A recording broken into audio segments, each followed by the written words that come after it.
Primary माहिती आहे की जवळजवळ 9:30चे सुमारास या ठिकाणी 2 लोक जे आहेत ते उभे होते आणि त्यांच्यावर जे आहे ते काही लोकांनी येऊन हल्ला केला आहे आणि त्यांच्यामध्ये जे आहे ते 5 राऊंड फायरिंग पण केले आहे आणि यांच्यामध्ये बनराज आंदेकर म्हणून जे इसम आहे त्यांची जे आहे ते मृत्यू झालेला आहे।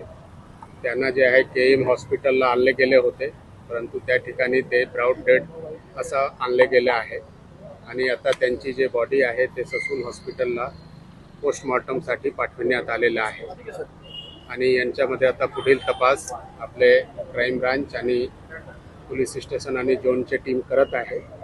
आता प्राथमिकदृष्ट्या जे आहे त्यांच्यावर जे आहे ते शार्प हथियारने वार पण झालेला आहे आणि त्यांच्यामुळे त्यांची मृत्यू झाली आहे अशा प्रकारची प्राथमिक माहिती मिळालेली आहे। आता फायनल माहिती आपल्याला पोस्टमॉर्टम रिपोर्ट आल्यानंतर ओएसिस फर्टिलिटीच्या तज्ञांनी आयव्हीएफ उपचार पद्धतीद्वारे 1 लाखांहून अधिक जोडप्यांना मातृत्व प्राप्तीचा आनंद दिला आहे।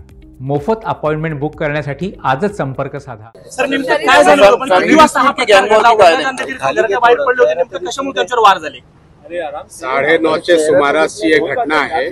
ते 2 उभे होते, बनराज आंदेकर आणि त्यांचे एक जे आहे ते चुलत भाऊ आणि त्याच वेळी काही लोक इथे आलेले आहेत आणि त्यांच्यावर फायरिंग केलेले आहे आणि शार्प वेपननेही हल्ला केलेला आहे आणि यांच्यामध्येच त्यांची मृत्यू झालेली आहे। ज्यापर्यंत ते केएम हॉस्पिटलला पोहोचला होता त्यापर्यंत ब्रॉड डेड तिथे त्या ठिकाणी आणले गेले। सर एकूण किती गोळ्या झाडल्या आणि आरोपी किती होते फायर झाले? एकूण आता जे प्राथमिक माहिती आहे की 5 राऊंड फायर झालेला आहे आणि आरोपी बद्दल अजूनही क्लिअर नाही आहे की किती लोक होते, याबद्दलचे शोध जे आहे आणि तपास चालू आहे। सर प्राइमा फेसी काही कौटुंबिक वाद समोर आला आहे का?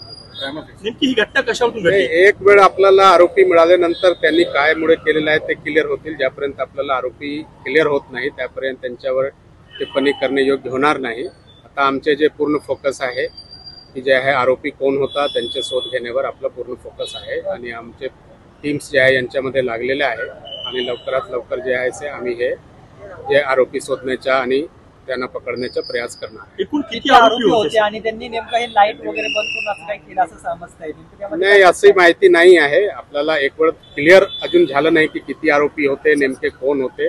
काही सस्पेक्टचे नाव आलेले आहे, परंतु आता त्यांचे नाव देणे या स्थितीमध्ये उचित नाही आहे। एक वेळ ते कन्फर्म झालं त्यानंतर नेमके आम्ही जे आहे हे सर्व नाव आपल्यासोबत शेअर करणार।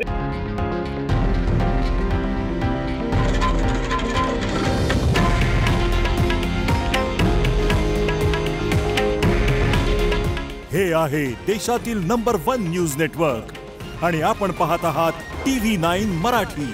काळजी तुमची, हित महाराष्ट्राचं।